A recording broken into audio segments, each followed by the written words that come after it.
మీ ఎలాంటి వ్యాపార ప్రకటనలకైనా వెంటనే మా ఛానల్ సంప్రదించండి. నమస్తే. ప్రస్తుతం మన స్టూడియోలో ప్రముఖ ఆధ్యాత్మికవేత్త ఆస్ట్రోన్యూమరాలజిస్ట్ జయప్రద గారు మనతో ఉన్నారు. సో మేడంతో మాట్లాడదాం. నమస్కారం మేడం. నమస్తే అమ్మా. శ్రీమాత్రే నమః. అక్టోబర్ మాసం విశేషంగా కర్కాటక రాశి వారికి ఏ విధంగా కలిసి రాబోతుంది? ప్రత్యేకంగా యోగాలు ఏమైనా ఉన్నాయా? వీళ్ళకి ఓవరాల్గా ఎలాంటి జాగ్రత్తలు పరిహారాలు తీసుకుంటే బాగుంటుంది? కర్కాటక రాశి వాళ్ళకి ఈ మాసంలో అనుకూలంగా యోగించే గ్రహాలు ఏంటంటే రవి, బుధ, శుక్ర, శని. వీళ్ళందరూ యోగకారకంగా ఉంది. శనేశ్వరుడు వక్రించి ఉండడం వల్ల వీళ్ళకి అంత ఇంపాక్ట్ ఏది ఉండదు. కాకపోతే మిగతా గ్రహణం ఒక ఇంపాక్ట్ అవుతారు. అష్టమ స్థానం కనుక వీళ్ళకి ఖచ్చితంగా ఈ ఇంపాక్ట్ ఉంటుంది. ఈ ఇంపాక్ట్ చాలా మందికి ఏంటంటే మంచి, కొంతమంది చెడు. మంచి జరిగేది ఏంటంటే ఉద్యోగాల మార్పులు, స్థల మార్పులు, తర్వాత వ్యాపారంలో మార్పులు. స్థల మార్పు అనేది ఉంది కనుక ఈ స్థల మార్పు అనేది ఉద్యోగాలు రావచ్చు, వ్యాపారంలో కొత్త వ్యాపారాలు అభివృద్ధిలోకి వెళ్ళచ్చు. తర్వాత వీళ్ళు కొత్తగా ఏవైనా నిర్ణయాలు తీసుకొని ప్రొఫెషనల్ కోర్సెస్లో ప్రొఫెషనల్గా ఎదగచ్చు. ఇవన్నీ అవకాశాలు ఎక్కువగా ఉంటాయి. ఎందుకంటే వీళ్ళకి తృతీయ స్థానంలో రవి. దీనివల్ల ఏంటంటే కొంత నాయకత్వ లక్షణాలు, మేము ఎందుకు ఇలా ఉండిపోయాము, మేము ఎందుకు ఇలా బాండ్ గీసేసుకుని ఉండిపోయాము, మేము ఇలా కాదు ఇలా ఉండాలి అని కొత్త కొత్త నిర్ణయాలు తీసుకునే అవకాశం కర్కాటక రాశి వాళ్ళకి ఈ మాసంలో ఎక్కువగా ఉంటుంది. అయితే అయినప్పటికీ కూడా ఇక్కడ చతుర్థ స్థానంలో కూర్చుని ఉండడం వల్ల ఇంట్లో తెలియకుండానే చికాకులు, ఇబ్బందులు, ఏదో తెలియని ఒక డిస్కషన్స్, ఆర్గ్యుమెంట్స్, వాదనలు, ప్రతివాదనలు, అది ఒక రకమైన ఏంటంటే ఒక ఆలోచనతో ఉండవేవిను అనాలోచితంగా ఉంటుంది అనమాట. అంటే బుద్ధుడు కూడా అక్కడ ఉండడం వల్ల ఏం మాట్లాడుతున్నారో, ఏం చెప్తున్నారో, ఏం చెప్పాలనుకుంటున్నారో, ఏం చెప్పాలని స్పష్టంగా చెప్దాం అనుకుంటున్నారో అవన్నీ మర్చిపోతారు. ఏదో మాట్లాడతారు, ఏదో వాదిస్తారు, ఏదో గొడవ పడతారు. దేనికోసం గొడవ పడతారో మర్చిపోతారు అనమాట. అలాంటి వాదనలు ఎక్కువగా ఈ కర్కాటక రాశి వారికి ఈ మాసంలో. దీనివల్ల ఏంటి, వీళ్ళకి అధికంగా ఖర్చు, అధికంగా శ్రమ, అధికంగా అధిక పని ఒత్తిడి. సో తెలియకుండా శరీరం అలసిపోయి కష్టపడుతూ ఉంటారు. ఈ కష్టంలో పడి వీళ్ళు ఎంతగా నలిగిపోతారంటే మానసిక ప్రశాంతత కోల్పోయి అసలు మాకు ఈ జీవితమే వద్దు అనే ఫీలింగ్తో వస్తారు. అందుకే దీని నుంచి బయటపడాలి అంటే కర్కాటక రాశి వాళ్ళు ఈ మాసం అంతా ఏంటంటే మేనిఫెస్ట్ ఎక్కువగా చేయడము, మెడిటేషన్ ఎక్కువ చేసుకోవడము, మనశ్శాంతిగా ఉండడానికి. ఇక్కడ గొడవ ఆర్గ్యుమెంట్స్ వస్తుంటే వీళ్ళు సైలెంట్గా కళ్ళు మూసుకొని 1, 2, 3 లెక్క పెట్టుకుని ఉండడం. ఎందుకంటే వీళ్ళు ఆవేశంగా మాట్లాడితే అక్కడ బంధం విడిపోతుంది.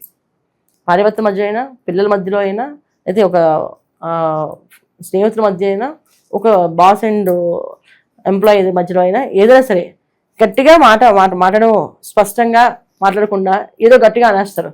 ఆ అనే మాటల్లో ఎదుటి వాళ్ళకి తప్పుగా అర్థం అవుతుంది తప్ప మంచిగా అర్థం అవుతుంది. అందుకే కర్కాటక రాశి వాళ్ళు చాలా జాగ్రత్తగా ఉండాలి. ఈ మాసం చాలా ముఖ్యం. ఇంకా వీళ్ళకి ఏదైనా బాగుందా అని అంటే గోచారీత్యా అంత అనుకూలంగా ఏం లేవు అండి. పర్సనల్ జాతకంలో ఒకవేళ యోగాలు బాగుంటే ఖచ్చితంగా వీళ్ళకి అదృష్ట యోగాలు. కర్కాటక రాశిలో 18 నుంచి గురువు రావడంతో కాస్త మంచి ఫలితాలు, సత్ఫలితాలు, ఆనందాన్ని, సంతోషాన్ని వాళ్ళు కోరుకునే విధంగా, వాళ్ళకి కావాల్సిన విధంగా మారే అవకాశం ఎక్కువగా ఉంటుంది. అయితే వీళ్ళకి ఎక్కువగా చేస్తుందంటే మానసిక ప్రశాంతత ఎక్కువగా కావాలి. ద్వితీయ స్థానంలో కేతు ఉన్నంతసేపు వీళ్ళకి ఆలోచన విధానం ఎప్పుడు కూడా ఎందుకు అలా స్తంభించి ఉండిపోతారు. ముందుకు వెళ్ళాలి అనిపించే ఆలోచన ఉండదు. ఎందుకు చేయాలి, ఏం చేయాలి, ఎందుకు చేస్తున్నాం, ఏం చేస్తున్నాం అనేది క్లారిటీ ఉండదు. క్లారిటీ లేకుండా అన్ని పనులు చేసుకుంటూ వెళ్తుంటారు. ఒకదానిలో కూడా క్లారిటీ ఉండదు, ఇచ్చేద్దాం అనేసి. కానీ శుభకార్యాలు అయ్యే అవకాశం ఉంది, శుభ ఫలితాలు వచ్చే అవకాశం ఉంది. అలాగే విద్యార్థుల్లో విద్య, ఉద్యోగ ప్రయత్నాల్లో మంచి సాధించే అవకాశాలు ఉన్నాయి. మంచి ఉత్తీర్ణ స్థాయిలో వెళ్ళే అవకాశం కూడా ఉంది వీళ్ళకి. ఇవన్నీ కూడా యోగాలు బాగున్నాయి. అయినప్పటికీ కూడా ప్రశాంతత అనేది ఉండదు. ఇది వీళ్ళకి అనుభవిస్తూ ఉంటారు.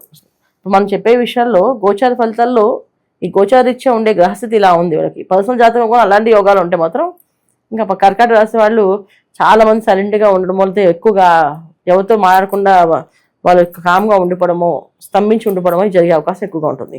ఇది కర్కాటక రాశి వాళ్ళు. అయితే ఈ మాసంలో వీళ్ళు తీసుకోవాల్సిన జాగ్రత్తలు ఏంటి అంటే ముఖ్యంగా ఆరోగ్య విషయంలో. ఇదే సమయానికి తిండి ఉండదు, సమయానికి ఏమీ తినరు, సమయానికి ఏమి ఆలోచిస్తూ అలా ఉండిపోతారు కనుక ఆరోగ్య విషయంలో కొంచెంత ఇబ్బందులు. ఆరోగ్యం కనుక కాస్త ఏదైనా ఇబ్బంది పడితే అది కోలుకోవడం కష్టం. అందుకని జాగ్రత్తగా ఆరోగ్యాన్ని జాగ్రత్త చూసుకోవాలంటే ఆహార విషయాల్లో ఆహార నియమాలు తీసుకుంటూ జాగ్రత్తగా ఉంటే ఆరోగ్యం ఎటువంటి ఇబ్బంది రాదు. టైంకి ఆహారం తినాలి, టైంకి పడుకోవాలి. ఈ 2 చేయాలి వీళ్ళు ఈ మాసంలో. ఎటువంటి మార్పులు ఏది ఎలా ఉన్నప్పటికీ ఈ 2 కరెక్ట్గా చేస్తే ఒక దారిలో ఉంటుంది జీవితం. లేకపోతే ఇవన్నీ మారినప్పటికీ ఇక ఈ బాధ ఎక్కువ ఉంటుంది. రెండోది ఏంటంటే పిల్లల విషయంలో కాస్త మనశ్శాంతి ఉండదు. వాళ్ళు చేసే పనులు, వాళ్ళు చెప్పే మాటలు అవన్నీ కూడా మనశ్శాంతి కోల్పోయే అవకాశాలు ఎక్కువగా ఉంటాయి. అవి వివాహ ప్రయత్నాలు చేసేవాళ్ళు వివాహంలో విషయంలో కొంచెం మోసపోయే అవకాశాలు ఎక్కువగా ఉన్నాయి. అది కొంచెం జాగ్రత్తగా ఒకసారి 2 సార్లు ఆలోచించి చేసుకోవాలి. జాతకరీత్యా ఉండే దోషాలు వేరు, ఈ గోచారీత్యా ఉండే దోషాలు వేరు. గోచారీత్యా ఏంటంటే శుక్రుడు బాగున్నా రవి బాగున్నప్పటికీ ఎన్ని క్వాలిటీస్ ఉన్నప్పటికీ జాతకంలో యోగాలు బాగాలేనప్పుడు ఇవి కాస్త ఇబ్బంది పెట్టే అవకాశం ఎక్కువ ఉంటుంది. సో అది చూసుకోవాలి వీళ్ళు. మేడం విశేషంగా న్యాయం కోసం పోలీస్ స్టేషన్ల చుట్టూ కోర్టుల చుట్టూ తిరుగుతున్న వాళ్ళు ఉంటారు. సో వాళ్ళకి ఏదైనా ఉపశమనం లభించే అవకాశం అనేది కనిపిస్తుంది. అంటే ఇప్పుడు మనకి ఈ 6 నెలలు గ్రహణం ఒక ఇంపాక్ట్ ఉంటుంది. ఈ గ్రహణం ఇంపాక్ట్ అంటే రాహుగ్రస్త చంద్రగ్రహణం, అంటే చంద్రుడు ఒక సమస్య, రాహు ఈ రెండు అంటే మాయలో పడేసి ఇబ్బంది పెట్టే అవకాశం ఎక్కువ ఉంటుంది. సో కోర్టుకు సంబంధించిన విషయాలు కానీ ఈ పోలీసులతో సంబంధించిన విషయాలు కానీ జాగ్రత్తగా ఉండడం, వాళ్ళకి దూరంగా ఉండడము, అది కాస్త ఈ మాసం అంటే ఈ మాసమే కాదు 45 రోజులు కూర్చుని ఇక్కడ ఉండడం వల్ల వీళ్ళకి కాస్తంత చాలా పరుషంగా మాట్లాడతారు. ఎంత స్ట్రాంగ్గా మాట్లాడతారంటే మామూలుగా అసలు మామూలుగా వాళ్ళు మాట్లాడతారు, చాలా సాఫ్ట్గా మాట్లాడతారు. కానీ ఈ కూర్చుని ఇక్కడ ఉండడం వల్ల ఇంపాక్ట్ ఏంటంటే చాలా గట్టిగా మాట్లాడతారు. ఆ మాట్లాడడం వల్ల ఎదుటి వాళ్ళు ఈగో హర్ట్ అవుతుంది కదా, ఖచ్చితంగా గొడవలు ఇబ్బందులు వచ్చే అవకాశం ఉందని కోర్టు సంబంధించిన విషయాల్లో పోలీసు వ్యవహారాల్లో జోక్యం చేసుకోకుండా వీళ్ళ పని వీళ్ళు చేసుకుంటూ తల వంచుకు వెళ్ళిపోవడం చాలా ముఖ్యం, చాలా ఉత్తమం కూడా వాళ్ళకి. ఇక విశేషంగా ప్రజెంట్ ఉన్న గ్రహస్థితి బట్టి ఎలాంటి పరిహారాలు బాగా అవసరం అంటారు వీళ్ళకి? ఖచ్చితంగా వీళ్ళు ఈ మాసం అంతా కూడా అమ్మవారిని ఆరాధన చేయాలి. ఎందుకంటే ధైర్యం ఎక్కువ కావాలి. అస్మాని ధైర్యాన్ని కోల్పోయి బాధపడుతూ మానసిక ఒక ప్రశాంతత కోల్పోతూ ఉంటారు వీళ్ళు, నిజంగా జరుగుతుందా లేదా అని చెప్పేసి. సో అమ్మవారి ఆరాధన ఎక్కువగా శ్రీ గౌరీ నమః అని చెప్పి చదవడము, లేకపోతే దుర్గే దక్షిణ నమః అని చదవడం, దుర్గా అమ్మవారి అష్టోత్తరం చేయడం, ప్రతి సోమవారం దుర్గా అమ్మవారికి దద్దోజనం చేసి నైవేద్యం అంటాం. నైవేద్యం మార్నింగ్ పూట అంటే ఎర్లీ అవర్స్లో అంటే 6 నుంచి 7 సమయంలో పెడితే చాలా విశేష ఫలితం, లేకపోతే మామూలుగా పెట్టండి. కానీ 6 నుంచి 7 లోపు పెట్టే మాత్రం ఆ నైవేద్యం ఏదైతే పెడతామో ఆ రోజంతా ఆ వారం అంతా కూడా మనకి అన్ని పనుల్లోని దిగ్విజయం సాధిస్తాం. సో అందుకని ప్రతి సోమవారం పొద్దున్న 6 నుంచి 7 లోపు దుర్గమ్మ వారికి దద్దోజనం చేసి నైవేద్యం పెట్టండి. దుర్గే దక్షిణ నమః అని మంత్రాన్ని ఎక్కువగా చేస్తూ ఉండండి, అన్ని అనుకూలంగా మారుతాయి. విశేషంగా ఏమన్నా దానాలు చేసుకుంటే బాగుంటుంది అంటారు వీళ్ళు ఏదన్నా?